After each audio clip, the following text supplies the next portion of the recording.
చిన్నమంగా తన రాజ్యమును నీకియగోరి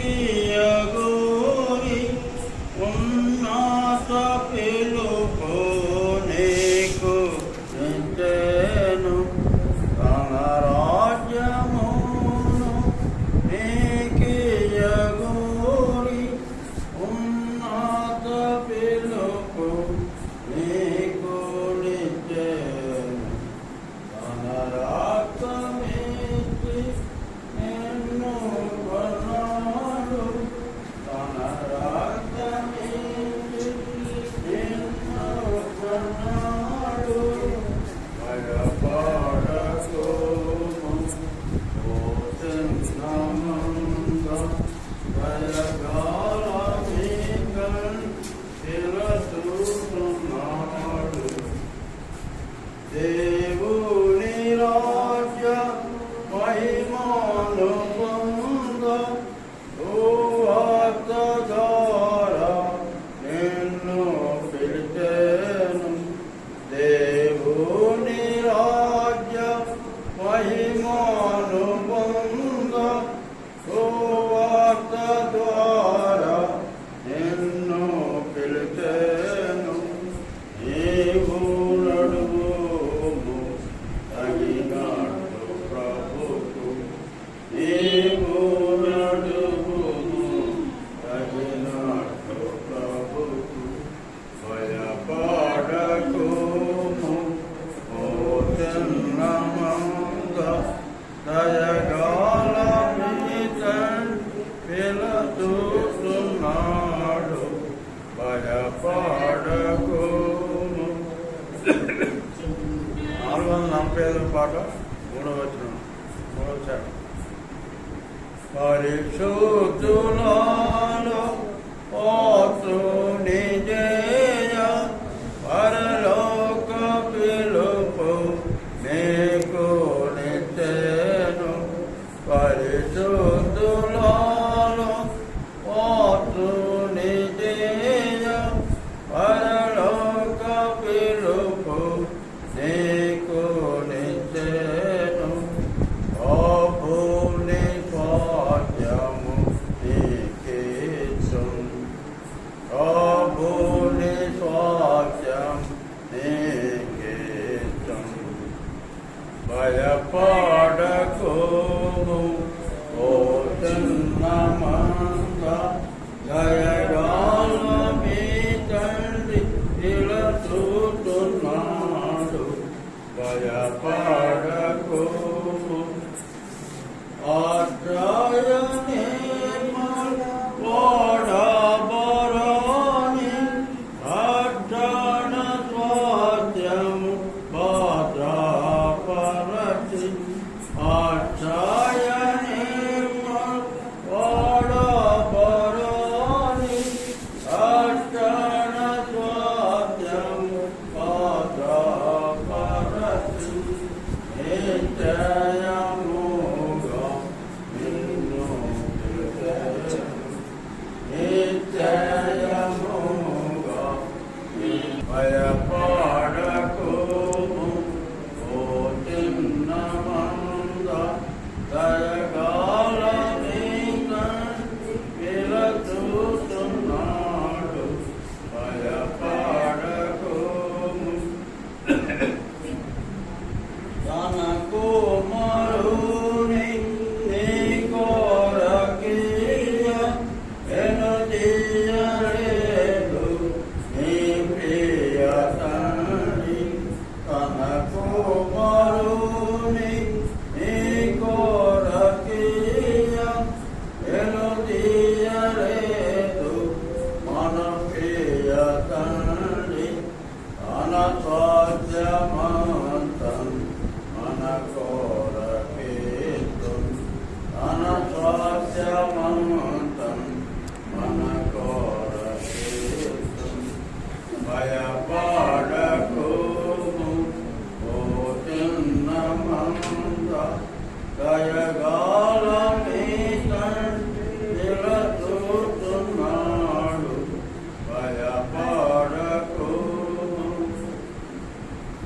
పరిశుద్ధాత్మలో నిన్ను స్తుతించేసి పరిశుద్ధులాత్మము నీకీయ పరిశుద్ధాత్మలో నిన్ను స్తుతించేసి పరిశుద్ధులాత్మము నీకీయ ఎరువాదెను ఈ కన్నులాను ఎరువాదెను ఈ కన్నులాను భయపడకుము ఓ చిన్నమంత దయగాల మీద నిలచూచున్నాడు భయపడకుము ఓ చిన్నమంత.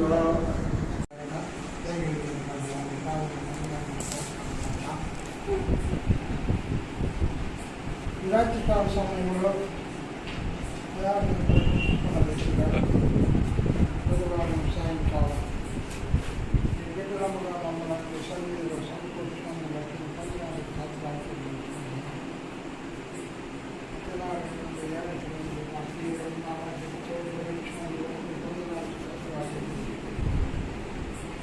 సమయంలో దాసు వాక్కులు అందించి నోటి బోధగా వాడుకోవడం నేను ప్రార్థిస్తున్నాను.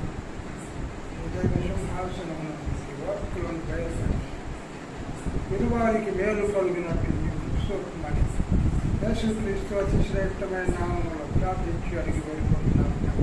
ఆమేన్.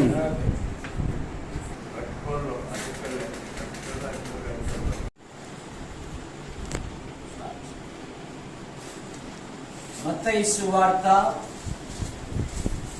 24వ అధ్యాయము 44వ వచనం. మీరు అనుకొనని గడియలో మనుష్య కుమారుడు వచ్చును కనుకనే మీరు సిద్ధముగా ఉండుడి. మీరును సిద్ధముగా ఉండుడి. ప్రార్థన చేస్తాం. ప్రేమించిన మా తండ్రి, ఈ నామాన్ని బట్టి మీకు స్తోత్రం చెల్లిస్తున్నాను. మైనంపాడు క్రైస్తవ కూడిక గృహమును బట్టి మీకు స్తోత్రం. బాధ్యత వహించి సేవ చేస్తున్న మా ప్రియులు పెద్దలు మాలే జనార్దన్ రావు గారు, అలాగే ఆయన కుటుంబ సభ్యులను బట్టి కూడా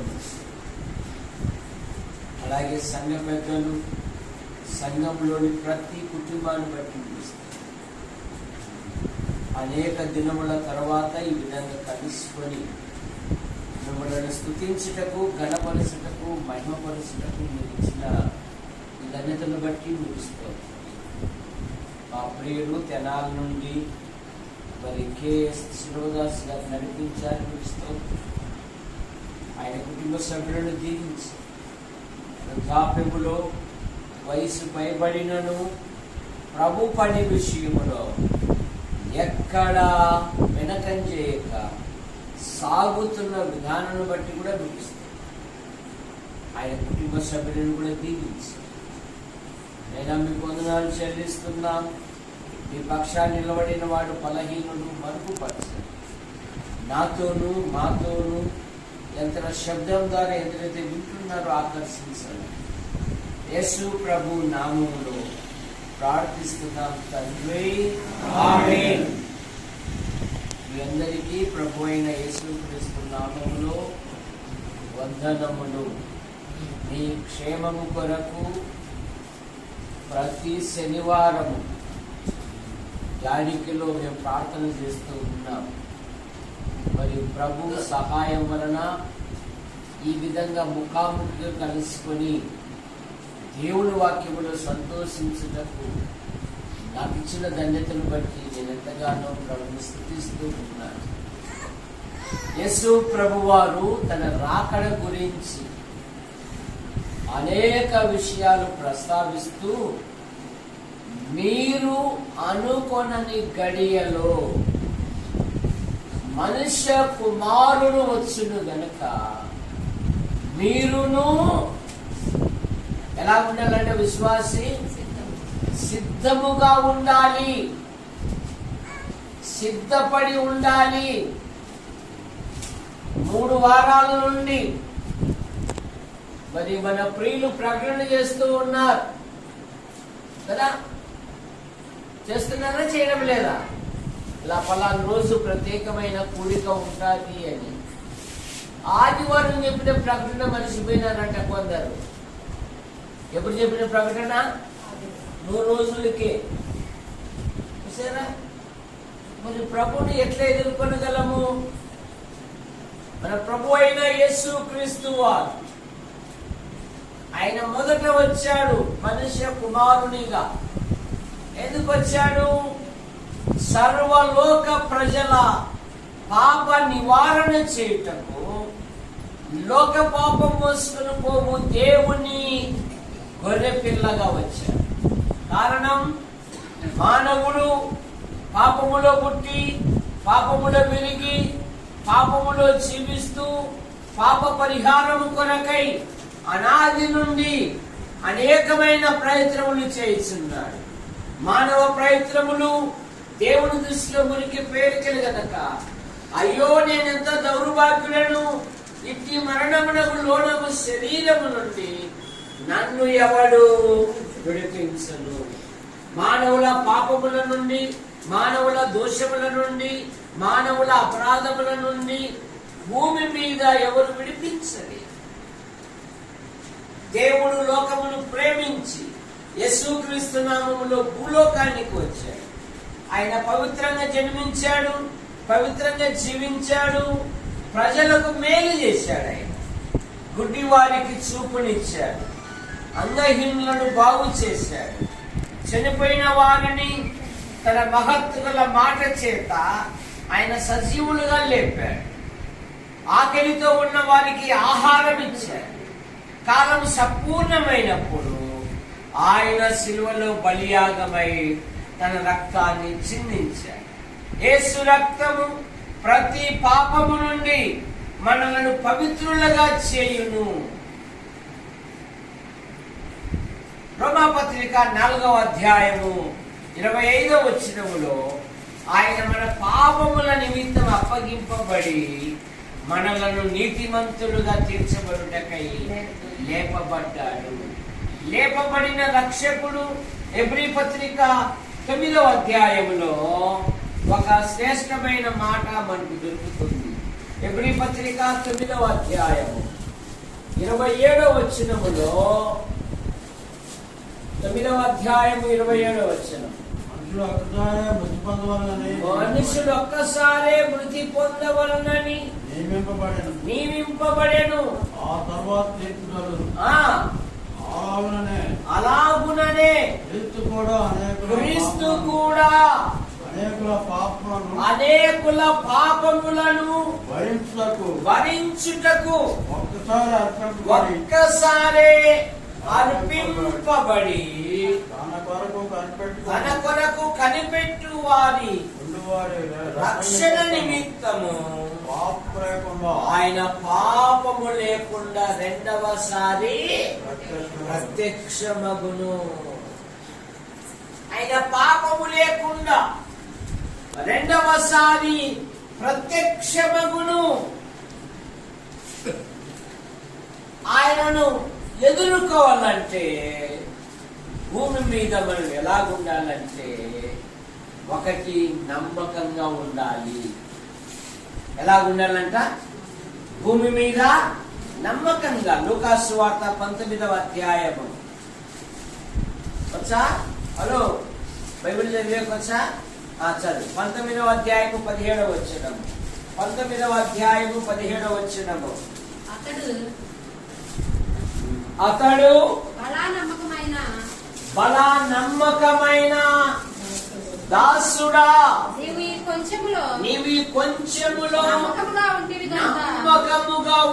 గనుక 10 పట్టణముల మీద నీవు అధికారివై ఉండు బలా నమ్మకమైన దాసుడా, నీవి కొంచెములో వృద్ధాప్యములో కూడా. మరి మాల్య జనార్దన్ రావు గారు పెద్దలకు పలుమార్లు ప్రార్థనలో ఫోన్ చేస్తున్నాడు. అయ్యా మా సంఘానికి వచ్చి వాక్యం చెప్పండి, అయ్యా రండి, నాకేం పట్టింది, నాకేం లాభము అనే వాళ్ళు ఎంతో మంది ఉన్నారు. ప్రార్థన చేస్తే లాభం, వాక్యం చెప్తే లాభం, సువార్తకు వెళ్తే లాభం. మన కొరకు చనిపోయి లేచిన ప్రభు కొరకు స్వచ్ఛందంగా ఖర్చు పెట్టే వాళ్ళు లేరు. నోవాహు దినాలలో భూలోకము దేవుని సన్నిధి చెడిపోయి ఉంది. సమస్త శరీరులు తమ మార్గములను చెరుపు వేసుకున్నారు. వారి యొక్క పాపము దేవుని సన్నిధిలో గొప్పదైంది. సహించని దేవుడు జల ప్రళయముతో వారిని నాశనం చేయాలి అనుకున్నారు. కానీ 6వ అధ్యాయము 9వ వచనములోను 7వ అధ్యాయం 1వ వచనంలోను ఆది కాండములో దేవుడు నోవాహు గురించి సాక్ష్యం ఇస్తున్నాడు. ఈ తరములో నీవు నిందారహితుడవై ఉండుట నేను చూచితిని. 7వ అధ్యాయం 1వ వచనం ఆది కాండం. యెహోవా ఈ తరము వారిలో నీవే నా ఎదుట నీతిమంతుడవై ఉండుట చెడిపోయిన ఆ సమాజములో, దేవుని తీర్పునకు గురి అయిన ఆ సమాజములో, దేవుని ఉగ్రతకు పాడైపోయిన ఆ సమాజములో సమస్త శరీరులు తమ మార్గములను చెరుపు వేసుకున్న ఆ సమాజములో నోవాహు అనే ఒక వ్యక్తి కనపడుతున్నాడంట. దేవునికి డైమండ్ లాగా తెలుస్తూ ఉన్నాడంట. నోవాహు దగ్గరకు వచ్చి దేవుడు అంటున్నాడు, నోవాహు, ఈ ప్రపంచాన్ని జల ప్రళయంతో నాశనం చేయబోతున్నాను, ఇన్ని మూరల ఎత్తు, ఈ విధంగా ఓడ చేయి అని చెప్పి వెళ్ళిపోయాడు. ఇప్పుడు ఏం చేయాలమ్మా ప్రిస్కిల్లా? దేవుడు నోవాహు ప్లాన్ ఇచ్చాడా, డబ్బు ఇచ్చాడా?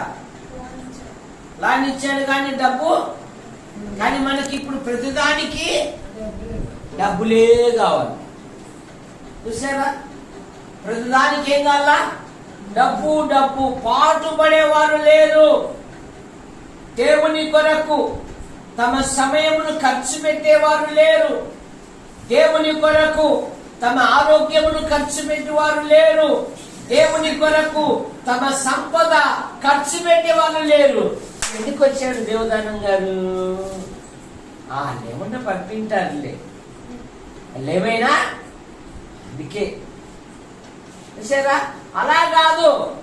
నోవాహు తన ఇంటి వారితో కమిటీ పెట్టుకున్నాడు. ఏమమ్మా, దేవుడు ప్లాన్ ఇచ్చాడు, వర్షం వస్తుందంట, భూలోకాన్ని అంతా నాశనం చేస్తాడంట, మరి ఓడ కట్టుకుందామంటే భార్యని మన ఇద్దరికి సమానమేనండి, ఒకేనండి, కానీ మన పిల్లల్ని అడుగుదాం. నోవాహు ఎంతమంది పిల్లలు? ఎంతమంది?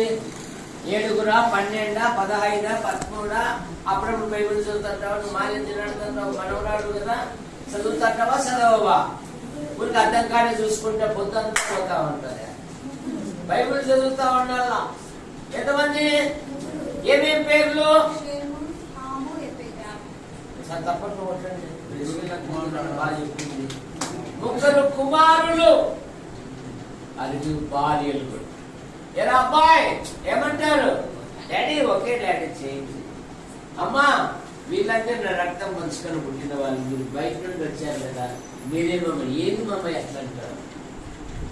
2వ పేతురు పత్రిక 2వ అధ్యాయం 9వ వచనములో, అప్పుడు ఉన్న లోకమును విడిచిపెట్టక నీతిని ప్రకటించిన నోవాహును మరి 7 ఆయన కాపాడేను అనే మాట పడుతుంది. కనుక సంఘము కొరకు ప్రయాసపడేవారు కావాలి.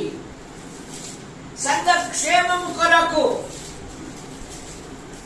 ప్రయాసపడేవారు కావాలి. దేవా మా సంఘంలో ఇదిగో యువకులను లేవనెత్తాను, ఇదిగో మా పెద్ద తరం వారు బలహీనులై ఉన్నారు దేవా, దేవుని వాక్యాన్ని ప్రకటించడానికి సహాయం దయచేయి. కారణం ఏమంటే న్యాయాధిపతుల గ్రంథములో ఆ తరము వారందరూ, ఏ తరము? నిర్గమాకాండములో ఉన్న ఆ తరము వారందరికీ 10 తీర్పులు తీర్చి పగటి వేళ మేఘ స్తంభములోను రాత్రి వేళ అగ్ని స్తంభములోను దేవుడే ముందుగా ఉండి నడిపించాడు. వారికి ఆకలి కొరకు ఆకాశ ధాన్యాన్ని ఇచ్చాడు, దాహము కొరకు భూమి యొక్క అగాధ జలాన్ని ఇచ్చాడు. వారు దేవుని నీళ్ళలోనే ఉన్నారు కానీ తమ పిల్లలకు ప్రభుని గురించి చెప్పలేదు. తమ పిల్లలకు దేవుని సన్ని నడిపించేది చెప్పలేదంట. తమ పిల్లలకు దేవుని యందు భయభక్తులు నేర్పలేదంట. ఆ పిల్లలు చాలా నష్టపోయారు. న్యాయాధిపతుల గ్రంథం 2వ అధ్యాయము 10వ వచనం చదవండి.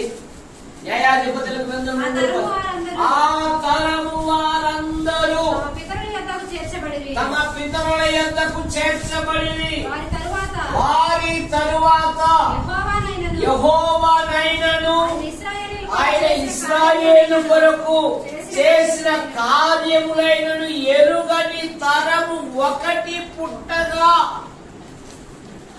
తల్లిదండ్రులు ఆరాధికులే గాని పిల్లలు దేవుని సన్నిధికి వచ్చేవారు కాదు. తల్లిదండ్రులు ప్రభువులలో పాలు పొందుతూ ఉన్నారు. తల్లిదండ్రులు దైవ సహవాసంలో ఉన్నారు. కానీ వారి పిల్లలు క్రికెట్ మైదానంలో ఉంటున్నారండి. కారణమేమి? పిల్లలను బాల్యము నుండి దైవ మార్గంలో పెంచుకోలేదు. ఒకవేళ తండ్రి చెప్పే పోయినాడు అనుకో, నువ్వు తిరగలేదా? దాన్ని బట్టి ఇంకా పిల్లవాడు ఏమవుతాడు? ఇంకా చెడ్డవాడుగా తయారైపో. పిల్లలకు బెత్తము ఉపయోగించాలని బైబిల్ చెప్తాము.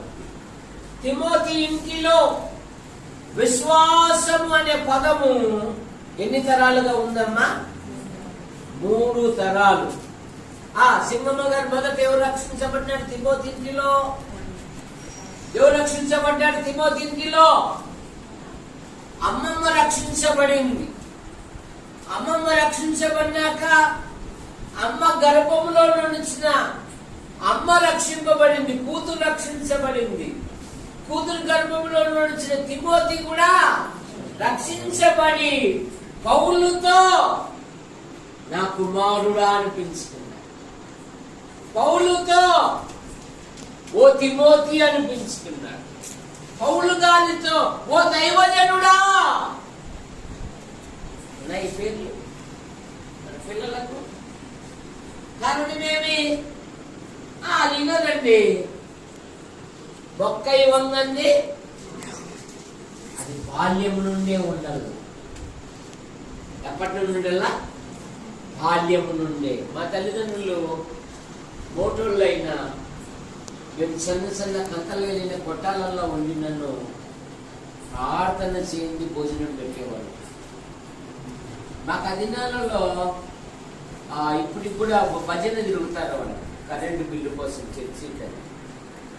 అప్పుడు మాకు డబ్బిచ్చే సహాయం శక్తి లేదు మాకు. అందుకని మా అమ్మ ఏం చేసేదంటే అన్నం వండే ప్రతి సమయంలో ఒక గుక్కడి బియ్యం ఎత్తిపెట్టి ఎందుకుమ్మా అనేవాడిని. అదే ఈ వారములో మనము ఈ మొదటి గుక్కడి బియ్యం దేవునికి అప్పచెప్తే దేవుడు మనకు ఆహారం వారం అంతా గురిస్తాడు అనేది. అన్నం వండినప్పుడల్లా అవి వారానికి ఏమవుతాయి? 1 కేజీ అవుతాయి. భజనలు వస్తారు కదా, ఆ భజన వాళ్ళకి అది ఇచ్చేస్తే ఆ డబ్బులు తీసుకొని వాళ్ళు అమ్మేసి కరెంటు బిల్లు కట్టారు. అంటే డబ్బులు ఇవ్వడానికి శాత కాకపోయినా ధాన్యము ఏదో ఒక రూపాన దేవునికి ఇవ్వాలి అనేది మా అమ్మ. నువ్వు దేవునికి ఇవ్వడం నేర్చుకో. దేవుడు నీ కుటుంబాన్ని ఉన్నతమైన స్థానంలో ఉంచి మనుషుల వైపు చూసుట మానుకో. ప్రభు వైపు చూడు, గొప్ప సహాయం చేస్తాడు. ఈరోజు నువ్వు వృద్ధాప్యానికి వచ్చావు, నీ తోటి వారు ఉన్నారా? నీతో కలిసి ప్రభువులలో పాలు పొందిన వారు ఉన్నారా? లోకాన్ని విడిచిపోయి కానీ మనం సజీవులుగా ఉన్నాము అంటే దేవుని కృప. సజీవులే కదా నిన్ను స్తుతించేది. ఈ దినమున నేను సజీవుడనై ఉన్నాను, నిన్ను స్తుతిస్తున్నాను. సంపద ఉంటే లాభం? యేసు ప్రభు వారు అన్నారు కదా, ఒక మనుషుడు సర్వలోకము సంపాదించుకొని తన ప్రాణము పోగొట్టుకుంటే ఆ సంపద వలన ఏమన్నా లాభమా? సంపద కంటే విలువైనది ఆరోగ్యము, సంపద కంటే విలువైనది జీవము, సంపద కంటే విలువైనది దేవుని కృప.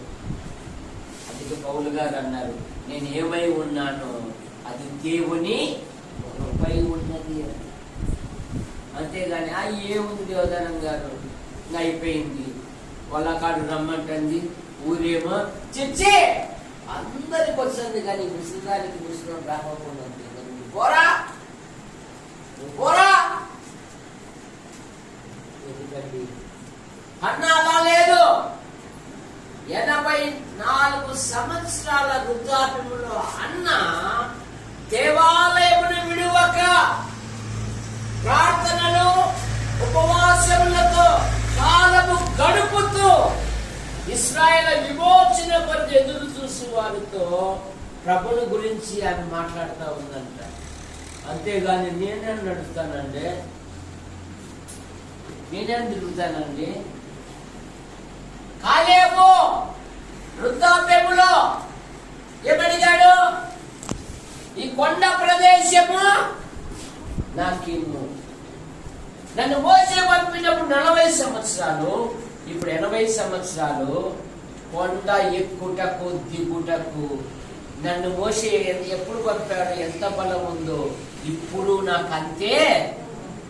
కానీ సంసారం అన్నాడు, ఎప్పటి వల్ల నన్ను విరాజింపుతును అనుకున్నాడు. బలం ఉంటేనా?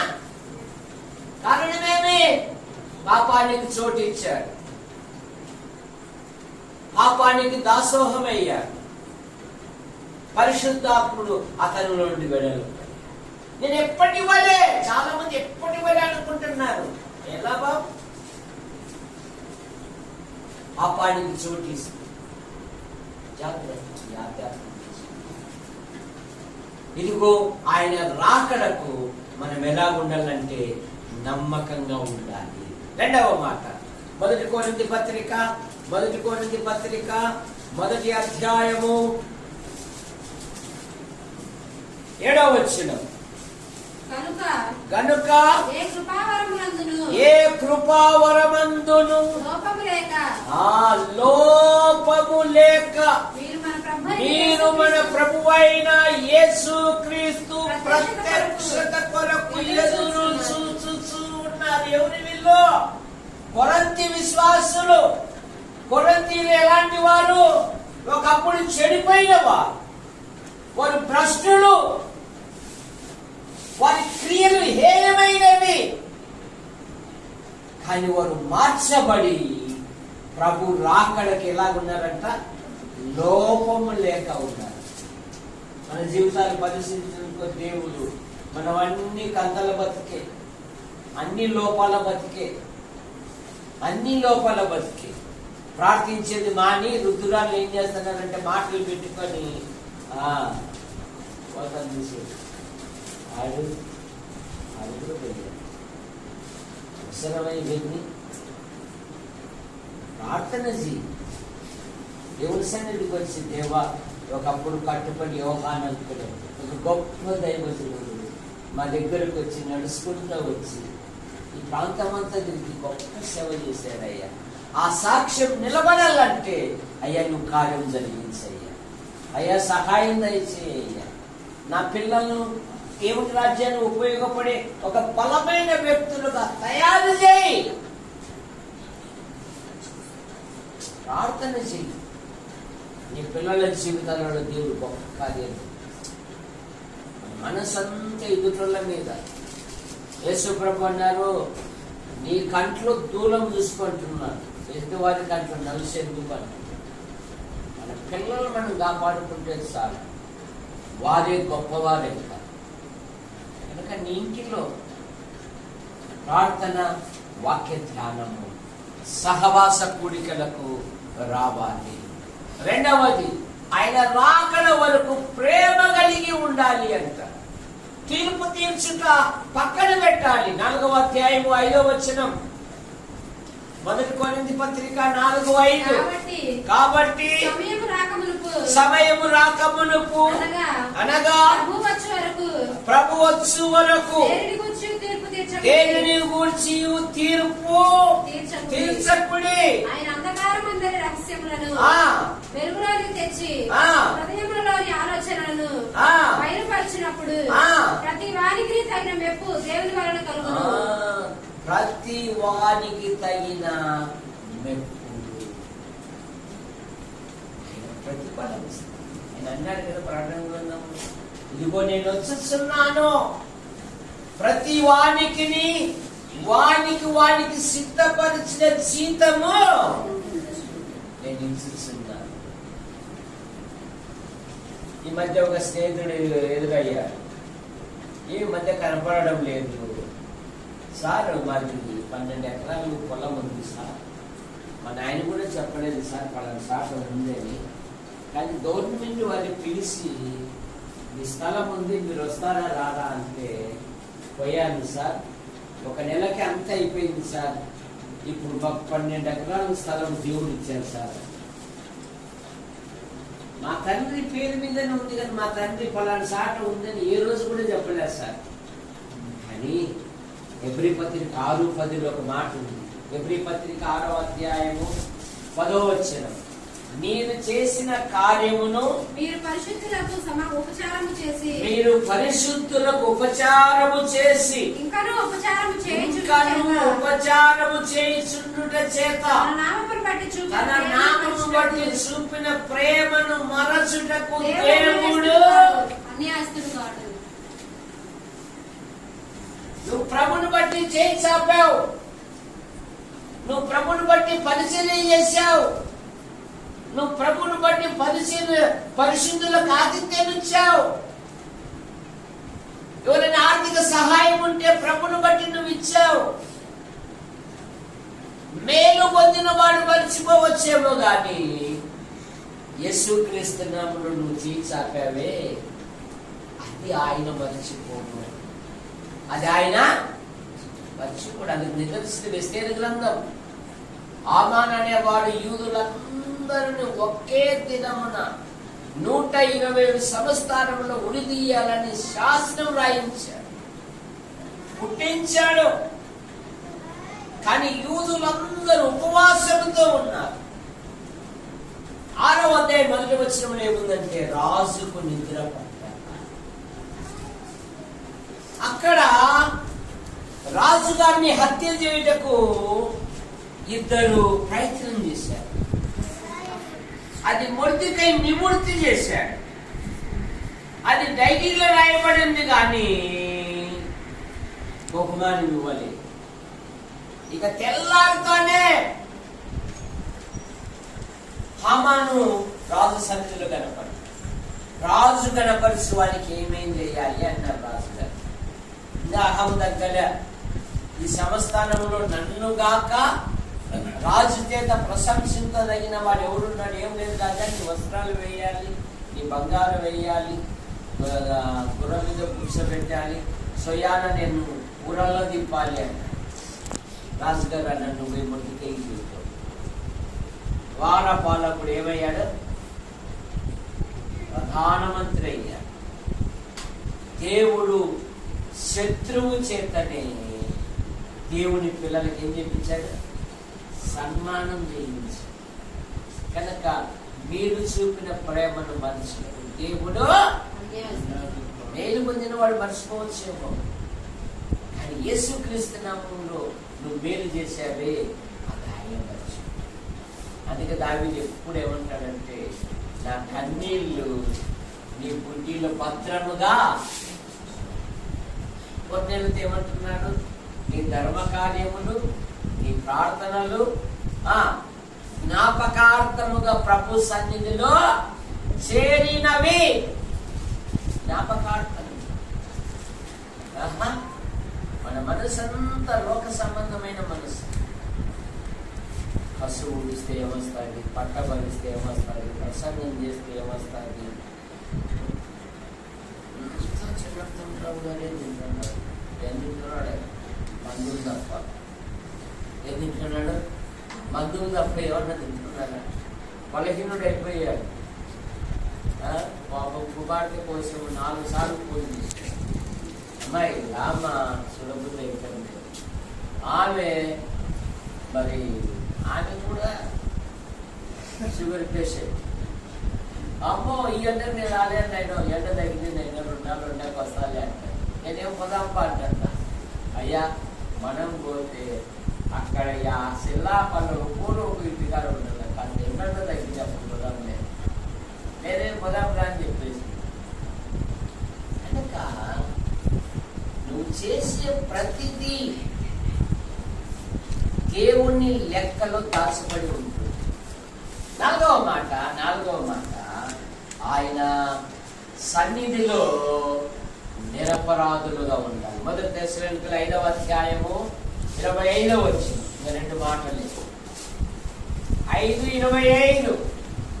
మన ప్రభు అయిన ప్రార్థన చేయండి, పవిత్రమైన ముద్దు పెట్టుకొని. 23వ వచనం. 5:23. సమాధానకర్తయగు దేవుడే సంపూర్ణంగా పరిశుద్ధపరచును గాక. నీ ఆత్మయు దేహమును శరీరమును మన ప్రభు అయిన యేసుక్రీస్తు రాకడయందు నిందారహితముగాను సంపూర్ణముగా ఉండునట్లు ఆయన కాపాడును. మన ప్రభు అయిన యేసుక్రీస్తు రాకడ కొరకు నిందారహితమైన జీవితం, నిందలేని బతుకు. దానియేలు ఏ తప్పైనను నేరమైనను చేయువాడు కాడు. దానియేలు మీద ఏదైనా ఒక నింద మోపాలి. ఈ సమాజము దేవుని పిల్లలను తప్పులు పట్టడానికి ప్రయత్నం చేస్తుంది. కానీ దానియేలు అంటున్నాడు, దానియేలు ఏ తప్పైనను నేరమైనను చేయువాడు.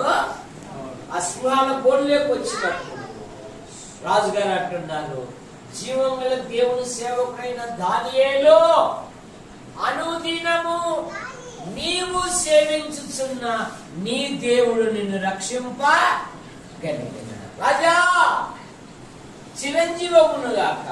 నా దేవుని దృష్టికి నేను నిర్దోషిగా కనబడితిని. ఎవరి దృష్టికంట? నేను దేవుని దృష్టికి నిర్దోషిగా కనబడితిని.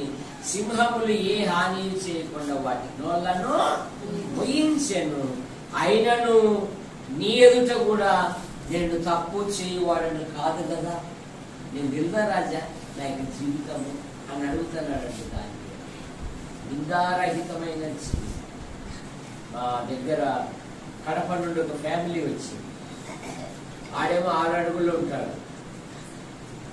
ఆయన భార్య గాలికొచ్చి కొట్టుకుంటాడు. ఆ తాగు వచ్చి తిరుగుతా అంటాడు.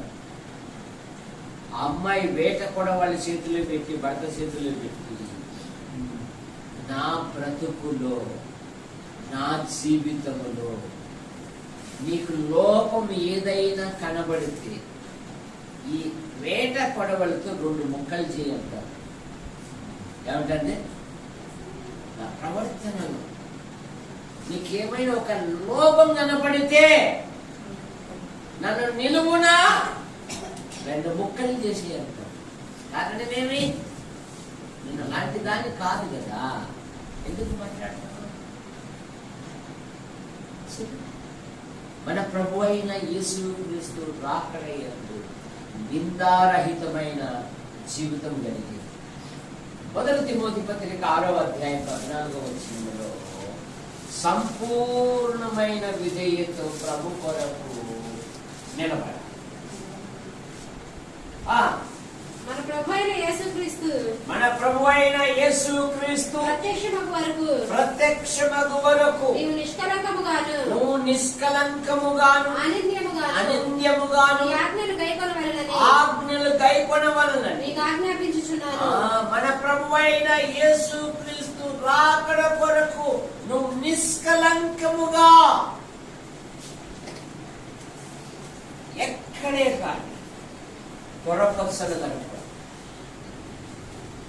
ఇరిమియా గ్రంథంలో దేవుడు ఏమంటాడు? చిరుత పులి తన మచ్చలు మార్చుకోగలదా? పాపమునకు అలవాటు పడిన మీరు మీ బతుకులు కూడా అంతే అంటున్నాడు.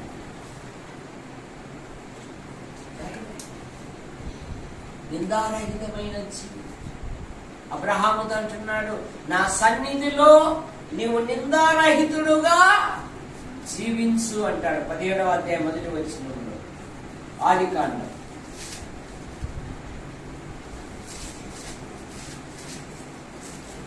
అబ్రాము 99 ఏళ్ల వాడైనప్పుడు యెహోవా అతనికి ప్రత్యక్షమై, నేను సర్వశక్తి గల దేవుడను నా సన్నిధిలో నడుచుచు నిందారహితుడవై ఉండుము. నిందలేనించి ఆయన రాకడలో మనం ఎలాగుండాలంటే ఆయనలో నిలిచి ఉండాలి. మొదటి యోహాను పత్రిక 2వ అధ్యాయము 8వ వచనం. 2వ అధ్యాయం. మరియు కొత్త ఆజ్ఞను మీకు వ్రాయుచున్నాను, చీకటి గతించుచున్నది, సత్యమైన వెలుగు ఇప్పుడు ప్రకాశించుచున్నది, కనుక అది ఆయన యందును మీ యందును సత్యమే. వెలుగులో ఉన్నానని చెప్పుకొనుచు తన సహోదరుని ద్వేషించువాడు ఇప్పటి వరకు చీకటిలోనే ఉన్నాడు. ఆయన రాకడ యందు మనం ఎలా ఉండాలంటే నిందారహితముగా మనం ఉండాలి.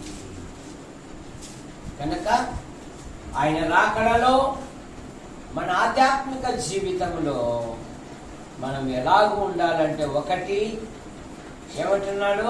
మొదటి మాట, ఒకటి నమ్మకముగా ఉండాలి.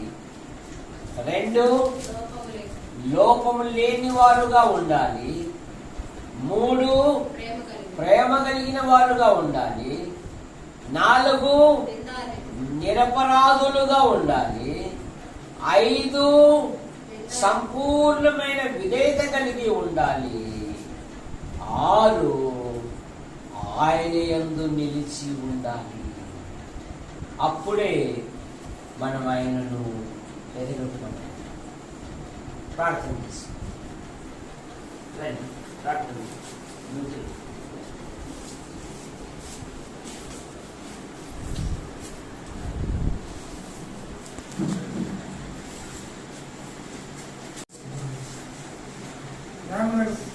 నమ్మకమైన మా ప్రియలో యేసుక్రీస్తు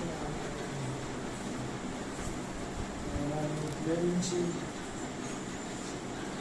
మమ్మల్ని ఆయన ఈ వాక్యం చేత బలపరుచుకుని తీసుకుని వచ్చే విధానాన్ని బట్టి మీకు అన్ని నాకు స్తోత్రాలు మిగతా విని మర్చిపోవాలి.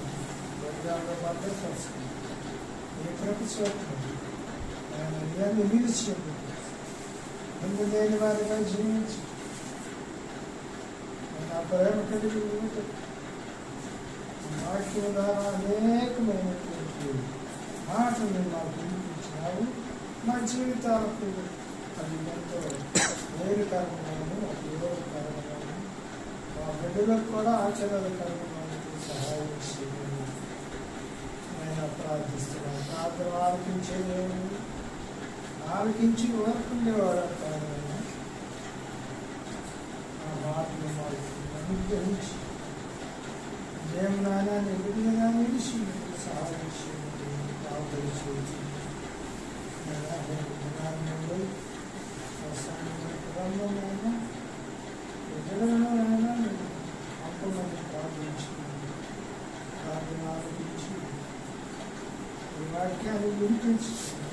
తీసుకొని వచ్చిన కార్యాన్ని బట్టి కొంతమంది స్తోత్రాలు వారి గృహాలకైనా మీరు భద్రముగా కాల్చిన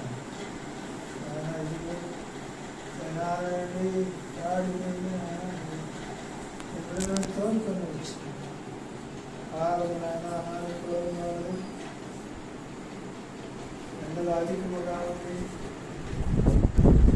వాటి మాత్రమే లెక్క చేయి ప్రయాణించే సంఘం దర్శించి తిరుగా నాయన నగరం కావాలి నాయన మా యొక్క గ్రంథానికి వచ్చి వాక్యాన్ని బోధించి నా బిడ్డలకు మంచి శక్తిని ఇచ్చినందుకు కూడా కొంతమంది స్తోత్రాలు ఈ వచ్చిన మాకు ఆయన ఎంతో మేలుకరంగా ఉంటుంది సహాయం చేయండి.